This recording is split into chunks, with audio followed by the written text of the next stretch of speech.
Assalamualaikum Ustaz. Salam. Ahlan. Gimana? Gimana Ustaz? Apaan nih? Batu Ustaz, akik. Masya Allah. Untuk pelaris usaha ini Ustaz. Yang ini buat keberuntungan. Oh, benar ente.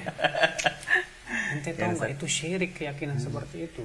Tapi Ustaz ada hadis kan yang bilang kalau kita berhusnuzon sama batu, batu akan berhusnuzon sama kita. Ah, ini dia nih. Nih, ente harus tahu ya. Itu hadis pertama palsu. Iya Ustaz.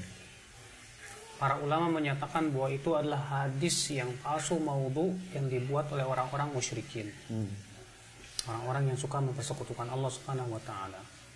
Di dalam Islam, kita nggak boleh meyakini batu itu bisa memberikan manfaat dan mudarat. Allah Subhanahu wa taala tegas dalam Al-Qur'an. Allah mengatakan dalam surat Al-A'raf ayat 188. Qul la amliku li nafsi naf'an wala dharran illa masyaallah. Katakan aku tidak memiliki untuk diriku manfaat dan mudarat kecuali dengan apa yang Allah kehendaki. Lihat, Rasulullah SAW saja manusia yang paling mulia di sisi Allah.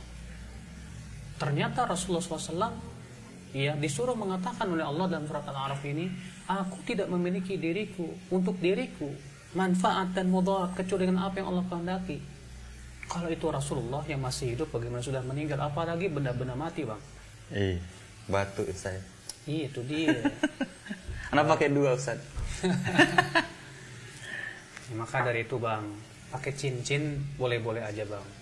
Dulu juga Rasulullah SAW pakai cincin. Bahkan Rasulullah SAW memakai cincin dengan bertuliskan Muhammad Rasulullah. Tapi nggak boleh. Kita harus ada keyakinan-keyakinan tertentu kepada apalagi batu akik sekarang nih ya. Iya. Oh, sekarang lagi ngetren banget kayaknya tuh, Bang. Hampir semuanya pakai Ustaz. Dan ini niatnya mau pelarisan, ini keberuntungan, segala macam seperti itu. Subhanallah. Itulah, maka dari itulah kita memang penting untuk menyadarkan kaum muslimin bahwa perbuatan seperti itu kesyirikan. Kita tidak mengingkari orang pakai cincin, enggak. Rasulullah dulu juga pakai cincin.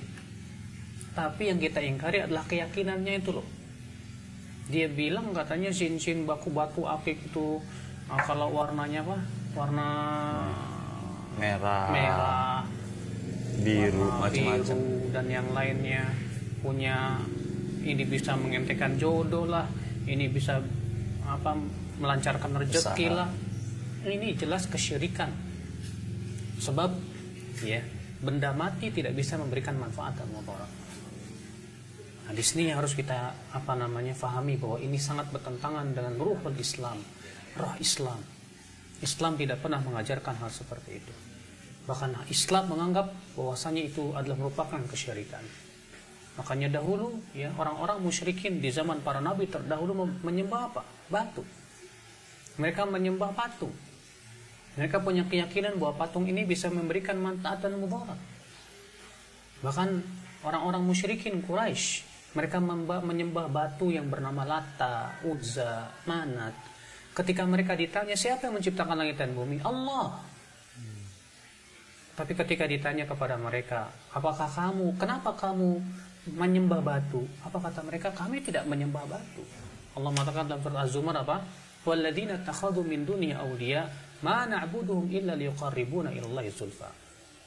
Orang-orang yang mengambil tandingan selain Allah, mereka berkata, kami tidak beribadah kepada mereka batu ini kecuali agar mereka mendekatkan diri kami kepada Allah sedekat-dekatnya. Bayangkan ya, ketika orang-orang musyrikin itu tidak menyembah batu, tapi mereka punya keyakinan ya, patung-patung yang diberi nama orang-orang soleh ini setidaknya bisa mendekatkan diri mereka kepada Allah sedekat-dekatnya. Ternyata itu pun diingkari oleh Allah di dalam Al-Quran. Bagaimana kalau ternyata mereka punya keyakinan bahwa batu itu bisa memberikan manfaat dan mudarat? Islam mengajarkan, Bang, bahwa yang namanya bisa memberikan manfaat dan mudarat itu adalah hak Allah SWT. Tidak ada di dunia ini yang bisa memberikan manfaat dan mudarat kecuali Allah. Batu, benda. Keyakinan anak yang sangat salah kalau gitu saja. Oh, jelas salah banget, Bang. Bahkan Di zaman sekarang ini terkadang ada orang berkata begini, saya sih yakin Allah yang berikan manfaat dan mudarat. Batu ini cuma sebatas sebab aja syariat. Iya. Nah ini juga sebetulnya nggak benar bang. Yang harus kita pahami bahwa kita tidak boleh meyakini sesuatu itu sebab datangnya manfaat dan mudarat harus kecuali dengan syariat Allah Subhanahu wa taala. Kita tidak boleh mengambil syariat kecuali sesuai dengan yang Allah tentukan kepada kita. Kita tidak boleh mempunyai keyakinan bahwasanya batu akik ini sebab enteng rezeki, ini sebab yang memberikan rezeki memang Allah, tapi ini sebabnya. Kita katakan subhanallah, dari mana Anda katakan itu sebagai sebuah sebab? Mana dalilnya? Apakah Allah pernah menjadikan sebab tertentu untuk datangnya rezeki dengan tanpa dalil? Kalau kita pengen dapat rezeki ya cari rezeki dong. Kita pengen enteng rezeki ya jodoh ya cari cewek dong. Ya. Maka dari itu kita harus berusaha. Bukan kemudian kita pakai batu akik segede gitu.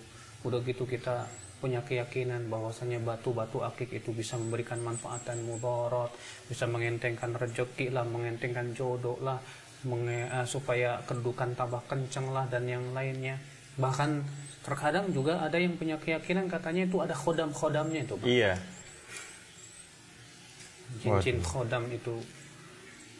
Nah, padahal Allah Subhanahu wa taala memerintahkan kita untuk menjadikan setan itu sebagai musuh, Bang. Allah Taala berfirman, "Inna syaitana lakum aduwwun fattakhidhuhu aduwwa." Sesungguhnya setan itu musuh buat kamu, maka jadikan dia sebagai musuh. Kenapa kemudian kita punya keyakinan katanya ini ada khodamnya dari para jin dan yang lainnya? Seorang muslim tidak butuh khodam dari para jin. Bahkan jin itu sebetulnya ingin menyusahkan kita, bahkan ingin membuat kita itu syirik, Bang. Allah Ta'ala berfirman dalam surat Al-Jin, wa annahu kana rijalun minal ins ya'uduna birijalin minal jin fazaduhum rahaqa. Sesungguhnya di antara laki-laki manusia ada yang meminta pertolongan kepada laki-laki jin. Apa kata Allah? Fazaduhum rahaqa. Maka para jin itu semakin menambah kesusahan kepada manusia. Sama juga jin, Bang. Yang namanya jin itu berusaha bagaimana cara menyesatkan manusia, Bang. Makanya nanti pada hari kiamat tuh, Bang, ya, orang yang meminta bantuan kepada para jin itu akan dikumpulkan bersama jin-jin. Kemudian Allah akan berfirman kepada para jin, "Ya ma'syaral jin, qad istakthartum minal ins." Hai para jin, kalian telah banyak menyesatkan manusia. Wa qala awliya'uhum minal ins, berkatalah wali-wali jin dari kalangan manusia apa? Rabbana istamta'a ba'duna bi ba'din wa balagna ajana alladhi ajjalta lana.